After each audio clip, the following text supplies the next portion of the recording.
Hello दोस्तों, कैसे हो आप लोग। शायद आप लोग सही हो गए पर मेरी तबीयत ठीक कुछ बिगड़ी बिगड़ी सी हुई है।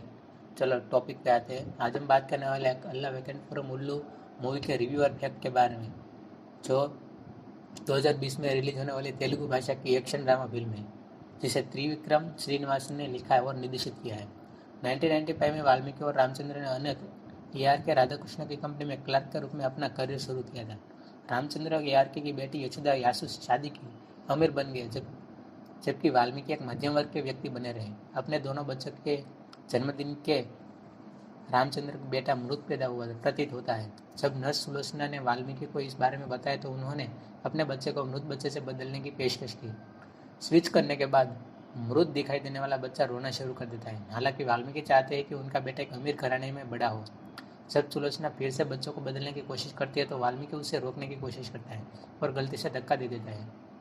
सुलोचना अस्पताल की इमारत से गिर जाती है और कोमा में चली जाती है, जबकि वाल्मीकि को ऐंठन हो जाती है और धीरे धीरे लंगड़ापन में बदल जाती है। वाल्मीकि के बेटे का नाम राज है। वाल्मीकि ने रामचंद्र के बेटे का नाम बंटू रखा और उसके असली माता पिता के कारण उसके साथ बुरा व्यवहार किया।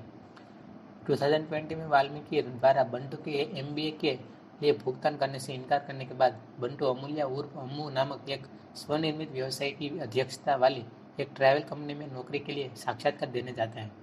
कंपनी के HR शेखर के साथ थोड़ी हाथापाई और गलतफहमी के बाद बंटू को भूमिका मिल जाती है। आखिरकार बंटू अम्मू के लिए भावनाएं विकसित करता है जब वह अम्मू, शेखर और उनके सहयोगी रविंद्र रेड्डी से एक व्यावसायिक यात्रा के लिए प्रेरित जाता है और यात्रा के तुरंत बाद अम्मू की भावनाओं का जवाब देती है। इस बीच राज विदेश से लौटता है, अपनी MBA की पढ़ाई छोड़ देता है। रामचंद्र चाहते हैं कि राज सख्त हो जाए, इसलिए वह उसे अप्पाला नायडू के बेटे पेडथिल्ली को अस्वीकार करने के लिए भेजते हैं, जो एक अमीर, शक्तिशाली और प्रभावशाली व्यक्ति है, जो उनकी कंपनी में 50% शेयर खरीदने की पेशकश करता है। रामचंद्र होटल से सौदे को देखता है जहां अम्मू और बंटू अम्मू की फर्म के पीछे निवेशक सुदर्शन से मुलाकात होती है, जो अम्मू की ट्रैवल एजेंसी को वापस खरीदना चाहता है। रामचंद्र राज की हिचकिचाहट और पेडथिल्ली को न कहने की अक्षमता से निराश हुए, लेकिन सुदर्शन को न कहने के लिए बंटू और अम्मू पर गर्व करता है। इसके बाद राज यार के सुझाव पर अम्मू से जुड़ जाता है, भले ही राज पहले से ही अपनी चचेरी बहन नंदिनी नंदू से प्यार करता हो। अम्मू और बंटू शादी को रद्द करने के लिए आने से कुछ मिनट पहले अप्पाला नायडू शेयर बेचने से इनकार करने के लिए रामचंद्र को मारने का प्रयास करता है। नायडू के आदमियों द्वारा उन्हें रोकने के कई प्रयासों के बावजूद बंटू रामचंद्र को अस्पताल लेकर बचाता है, जहां उसकी मुलाकात सुलोचना से होती है, जो अपने कोमा से बाहर आती है और बंटू के असली माता पिता के बारे में बताती है। उस उसके तुरंत बाद की उसकी मृत्यु हो जाती है। क्रोधित बंटू वाल्मीकि को थप्पड़ मारता है। बंटू फिर रामचंद्र के डॉक्टर को ब्लैकमेल करके रामचंद्र के घर, जिसका नाम वेकुंठपुरम है, उस घर में घुसने में सफल हो जाता है। ARK के उससे तुरंत प्यार हो जाता है।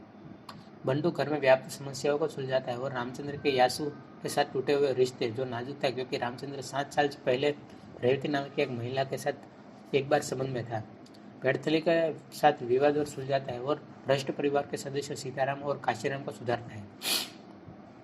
उनके घर पर आयोजित एक पार्टी में यासु बंटू और अम्मू को एक दूसरे को चूमते हुए देखता है। वाल्मीकि द्वारा बंटू को घर से बाहर निकाल दिया जाता है, जबकि अम्मू की राज के साथ सगाई रद्द कर दी जाती है। नायडू स्थिति का अपने फायदे के लिए इस्तेमाल करता है और नंदुओं का अपहरण करके उसे जान से मारने की धमकी देता है, जब तक कि रामचंद्र पेडथिल्ली को शेयर नहीं देता है। जब वाल्मीकि बंटू से नंदू को बचाने की विनती करता है तो वह मना कर देता है, लेकिन फिर भी चला जाता है। वह गुंडों की पिटाई करता है, पेडथिल्ली को पटक देता है और नायडू को चाकू मार देता है। बाद में राज नायडू को बचाता है और इस प्रकार रामचंद्र के साथ उसकी दुश्मनी खत्म हो जाती है।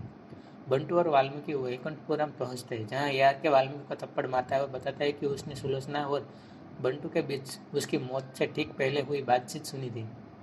बंटू अपने जैविक पिता रामचंद्र से मिल जाता है, लेकिन उसे याजू को सच्चाई न बताने के लिए कहता है। उसे डर है कि वह यह जानकर निराश हो सकती है कि राज उसका असली बच्चा नहीं है। इस बात से अनजान यासू टिप्पणी करती है कि बंटू राज के बराबर है क्योंकि उसने नंदू और परिवार को बचाया, जिससे बंटू को कंपनी के 50% शेयर मिले। यासू फिर वाल्मीकि से राज को बंटू जितना सक्षम बनाने और कंपनी का CEO बनाने के लिए 5 साल तक प्रशिक्षित करने के लिए कहता है। वाल्मीकि के घर पहुंचने के बाद राज, जो अपनी नई मध्यम वर्गीय जिंदगी और बंटू की पुरानी ट्रैवल जॉब से सहज महसूस कर रहा था, उसने कहा कि वाल्मीकि को नर्स की मदद से 25 साल पहले ही बच्चों को बदल देना चाहिए था, ताकि वह वाल्मीकि के घर और बंटू रामचंद्र के घर पहुंच जाता। उससे वाल्मीकि को बहुत निराशा होती है। कहानी वाल्मीकि के निराश होकर बंटू और अम्मू के साथ हेलीकॉप्टर में जाते हुए देखने के साथ समाप्त होती है।